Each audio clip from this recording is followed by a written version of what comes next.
You've got fantasy football drafts coming up thick and fast, and I've got players I feel strongly about. I've written well over 100 articles for Fantasy Pros this offseason, drafted hundreds of best ball teams, and it's made me convinced that these are the players you want in order to win your leagues in 2025. Round 1, Nico Collins. Don't sleep on Nico Collins. Since 2023, Nico Collins has been one of the best in the league at yards per route run versus man coverage. Last year, weeks 1 through 5, he was the wide receiver 2 overall, averaging 21.6 points per game before injuries slowed him down. This year, unquestioned alpha, Tank Dell might miss the entire season, Christian Kirk can never stay healthy, and the rookies still unproven. According to fantasypoints.com, Collins is the only wide receiver ranked top 10 in yards per route run versus both man and zone in back-to-back years. That's legit. Injury risk, it is there, but the upside is massive. Round 2, Brock Bowers. Bowers' 112 receptions were the most by any rookie ever, not just a tight end. Bowers almost broke the records for the most ever receptions or targets for a tight end, with only Evan Ingram and Zach Ertz having seen more than his 112 receptions, and only Ertz with 156 had more than Bowers' 153 targets. It's hard to overstate the upgrades at offensive coordinator with Chip Kelly and quarterback at Geno. Chip Kelly likes to run fast-paced offenses, fast-paced, more plays, that helps us. Last year, the Raiders did rank 4th in pass attempts, but in completion rate over expected, Gardner Minshew ranked 27th and Aiden O'Connell ranked 39th out of 46 quarterbacks in that stat. Meanwhile, Geno Smith ranked 4th. Yards per attempt, Geno ranked 13th. The two Raiders quarterbacks were back-to-back at 33rd and 34th. Round 3, Lamar Jackson. Look, if you don't know me, I'm a Ravens fan. How can I turn down the chance to draft last year's QB1 when we get him at QB2 prices? Perhaps Jackson does see some level of regression after last year's incredible numbers, but this is a quarterback who has rushed for 130 plus attempts in all but one season of his career, led the league with 8.8 yards per attempt last year, scored 3 more fantasy points per game than Josh Allen. He's coming off career highs in passing yards and touchdowns. He's had the best skill group that he's ever had.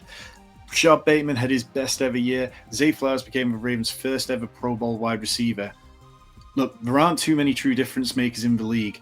Lamar Jackson, though, is absolutely one, and ever since Todd Monken got to Baltimore, it's just gone up and up and up. We'll get to round 4 in a second, but first, if you haven't already, hit the like and subscribe button and let me know which players you like in each round.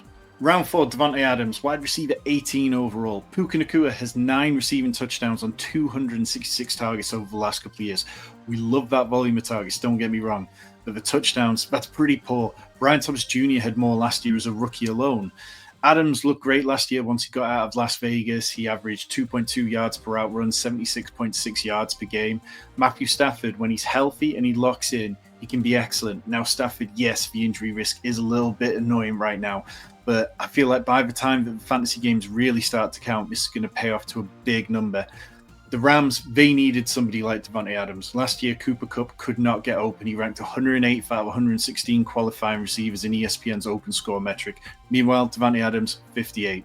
Round 5, Xavier Worthy, 4.21 40-yard dash. The guy is just fun. The guy is fast. I talked about him with Ian Hart. It's on this show, which you should go and watch when this is finished. He's been rising in ADP since the Rashee Rice news hit that he was expected to be suspended, but only back to the point he was at before he dipped, when Rice wouldn't get suspended.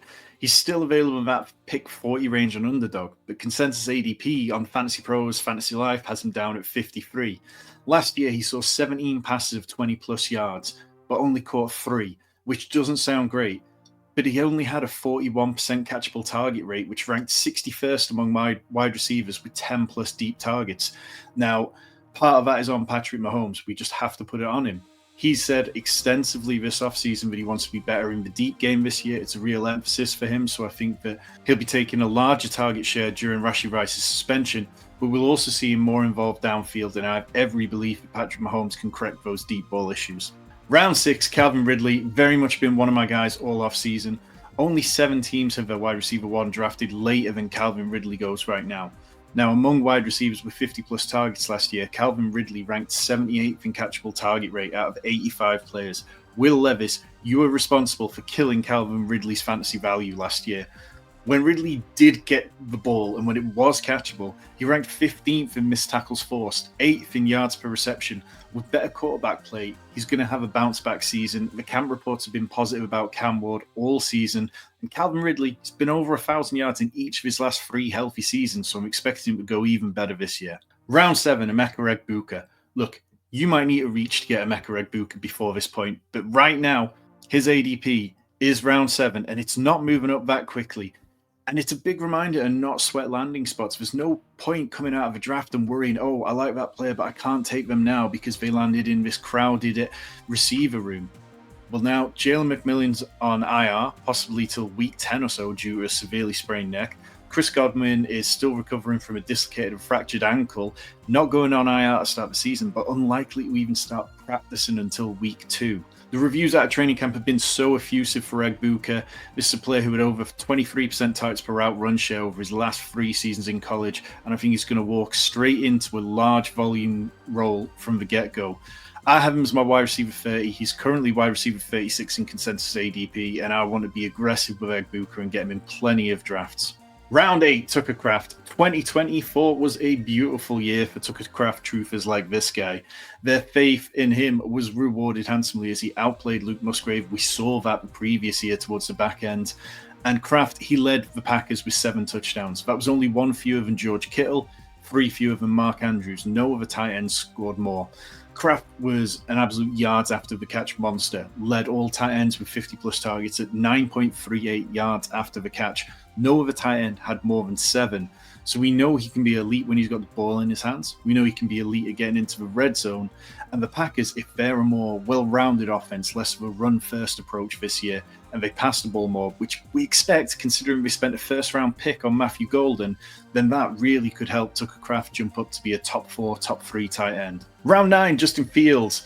Currently going as QB 10. Now, I'm not sure he's ever cracked the mental side of the game in the same way either Lamar or Josh Allen or Jalen Hurts will have as they've developed, but he's not had that stability. This is his 3rd different team now. Last year's for Steelers, they did him dirty. You know, he was averaging 38 rushing yards per game, averages 50.2 yards per game over the course of his career. And whilst he was with the Steelers, he was completing passes, throwing fewer interceptions than he's ever done. Like, he looked all right. Now, Aaron Glenn seems to love him. I had Matthew Berry on the channel this week, and he had a couple of stats about Justin Fields, which are just completely worth dipping into. Since the Detroit Lions bye week in the 2022 season, they've allowed a player to reach 100 rushing yards against them just 6 times in 46 games. 3 of those came from Justin Fields, and the defensive coordinator at the time was Aaron Glenn, who is now the head coach of the Jets. Aaron Glenn absolutely knows what he has in Justin Fields. Now, if you're worried about floor, you shouldn't be. In 2022, Justin Fields completed only 12.8 passes per game for the Bears, and he was still the quarterback 5 in points per game. Round 10, Zach Charbonnet.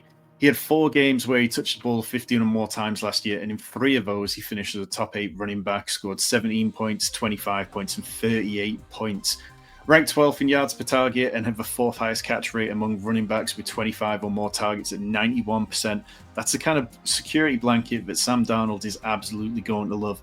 Last year, Sam Darnold hit Aaron Jones with 59 targets, and I think we're going to see loads of those going to Zach Charbonnet this year. And that's not to mention the fact that Kenneth Walker has been dealing with a foot injury all the way through training camp, and foot injuries, they have a habit of lingering. Round 11, Colston Loveland. He's got opportunity, he's got talent, he'll play in the running game, on play action because he can block. That's massive for young tight ends. It's mean he doesn't need to come off the field. Play action, it tends to be where a lot of points are scored. And I think that we're going to see Colston Loveland out there a lot. Ben Johnson, the head coach of the Bears, was an offensive genius with the Lions, and behind Sam Laporta's rookie breakout where he scored 9 touchdowns. The way they used Laporta that year was lots of screens, lots of motion, lots of design plays. And I think we see that again from a team who put the number 10 overall pick on Colston Loveland. Colston Loveland is a better prospect coming out than Sam Laporta was. Round 12, Austin Eckler going as the RB43. Look, we know Brian Robinson is most likely out the door. Yes, everybody is very excited about Ja'Cory Krosky-Merritt. Chris Rodriguez is probably going to have a role, but Austin Eckler could have the most valuable role, the receiving role. Last year, his receiving work was really solid. He had the 12th most receiving yards among running backs at 366. Ranked 31st in routes run. So if we see more routes for Austin Eckler this year, then he could get even more receiving work. He had the 7th highest target share among running backs at 11%, ranked 4th in yards per target. And maybe without Brian Robinson, we also see a little more goal line work for Austin Eckler. Round 13, the last one we're going to do in this video, it is Tyler Algier going as the RB54. 18 different running back twos are drafted before Tyler Algier. Now, there are not 18 better backup running backs than Tyler Algier. Of course, there's different situations, players who, even as RB2, might get more touches. But I want Tyler Algier everywhere because he finished 10th in explosive run rate last year, ranked 7th in juke rate.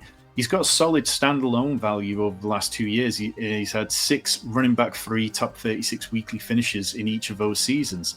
That's good. And if anything happens to Bijan Robinson, we are talking about going to the absolute freaking moon. So those are my favorite picks in every round. Let me know in the comments below who your favorite picks are. Go and check out this video with Ian Hart. It's where we talked about the top 10 most fun fantasy football picks that you could make in 2025.